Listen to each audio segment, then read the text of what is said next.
आजच सबस्क्राईब करा आणि आपल्या आवडत्या मालिकांचा आनंद लुटा। आजी हे कसं आहे मंगळसूत्र? भेजा काय ग? छान आहे ना, भुवनेश्वरी मॅडम छान दिसते। वे वे काय चाललंय बुबे?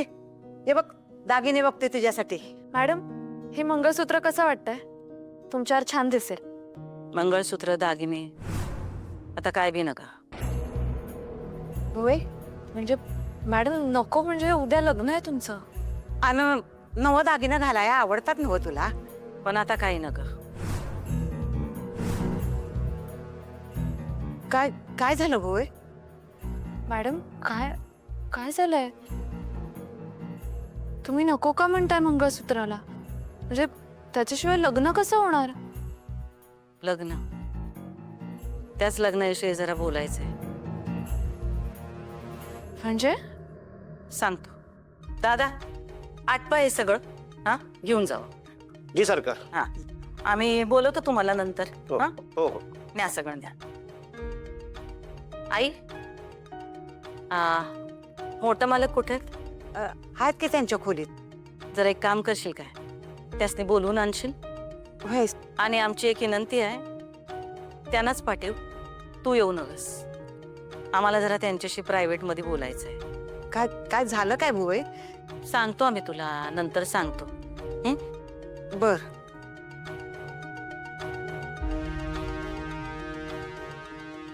सुनबाई तुम्ही थांबा, तुम्हाला बाबांशी बोलायचं ना? आम्हाला तुम्हा दोघांशी बोलायचं।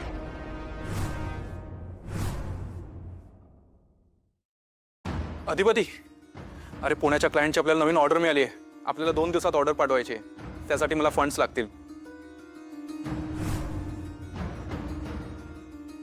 काय झालं? आणि कसल्या विचारात आहेस? अरे तुला बघाव त्या तू टेन्शन मध्येच असतोस। नक्की झालं काय? एवढा विचार कसला करतोयस? आई साहेबांचंच गिरे। सगळं ठीक आहे ना? ठीक आहे सगळं, आता काय ठीकच आहे म्हणायचं। उलट आता लगीन व्हायला लागले आई साहेबांचं, त्या बी खुश आहेत, सगळी खुश आहेत। घरचं वातावरण बदलले, पण ना मला वेगळीच काळजी वाटते माहिती आहे का ओंक्या? कसली काळजी? अरे आमचा बा कसा आहे आम्हाला चांगलं माहित आहे ओंक्या। आता मस्त तयार झालेत ते लग्नाला। आयुष्यभर आमच्या आई साहेबांनी आनंदात ठेवतील का नाही मला शंका वाटते रे। त्यांचं नातं कसं आहे मी लहानपणापासून बघितलं माझ्या डोळ्याने, आणि आत्ता अचानक ही 2 माणसं आता लग्नाला तयार झाली म्हणलं मला जरा टेन्शन यायला लागलं, बाकी काय नाही। ही सगळी सजावट काढायला सांग, आणि बाहेर पण जी आहे ती पण सजावट काढायला सांग। आपण थोरल्यासारखं जेवढं सांगितलंय तेवढं कर।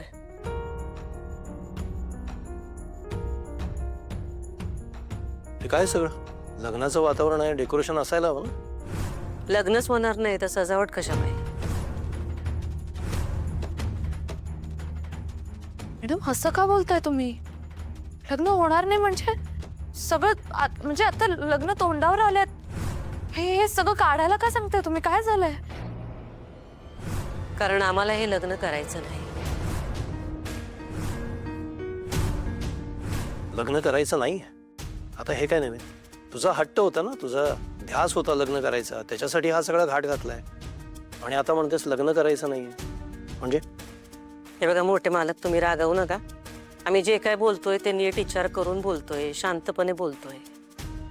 आम्ही तुमच्यावरच्या किंवा आणखीन कोणाच्या रागापोटी असलं काही बोलत नाही। नाही नाही, पण सगळी तयारी झालेली असताना तू अचानक हे काहीतरी बोलायला लागलेस, ते काम कळत नाहीये? इतक्या वर्षात कवा जाणीव झाली नाही, पण ही लग्नाची तयारी सुरू झाल्यावर आमच्या ध्यानात आलं, आम्हाला जाणवायला लागलं की तुमच्याशी लग्न करण्याची आमची लायकी नाही।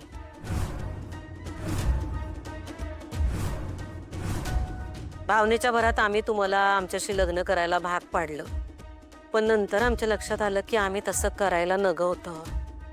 आमची लायकीच नाही म्हणताना आम्ही असं करायला नगच होतं। काही प्रॉब्लेम झालाय का मॅडम? असं का म्हणताय तुम्ही अचानक? कसं असतं सुनबाई, आपण एखाद्या गोष्टीच्या मागं असतोय आणि ती गोष्ट एकदम आपल्या समोर आली की मग आपण डीपमध्ये विचार करायला लागतो। म्हणजे खरं सांगायचं तर इतकी वर्ष आम्ही असला काही विचार केला नव्हता, पण आता आम्ही विचार केला आणि आम्हाला जाणवायला लागलं की मोठ्या मालकांबरोबर लग्न करायची आमची लायकी नाही।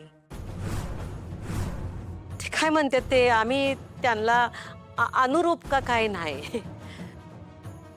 म्हणजे बघा की कशातच बरोबरी नाही होऊ शकत आपली, नाही का? आम्ही काही तुमच्यासारखे शिकलेलं नाही, आम्ही अडाणी आहे. तुमचे विचार वेगळे, आमचे विचार वेगळे. कला म्हणा, भाषा म्हणा, कोणत्याच बाबतीत आम्ही अनुरूप नाही. आपलं तर काय बी पटत नाही. आम्ही एक म्हणलं की तुम्ही 10 म्हणताय. आमचं तुमच्यावर प्रेम आहे, पण तुमचं आमच्यावर प्रेम नाही, आम्हाला चांगलंच ठाव आहे.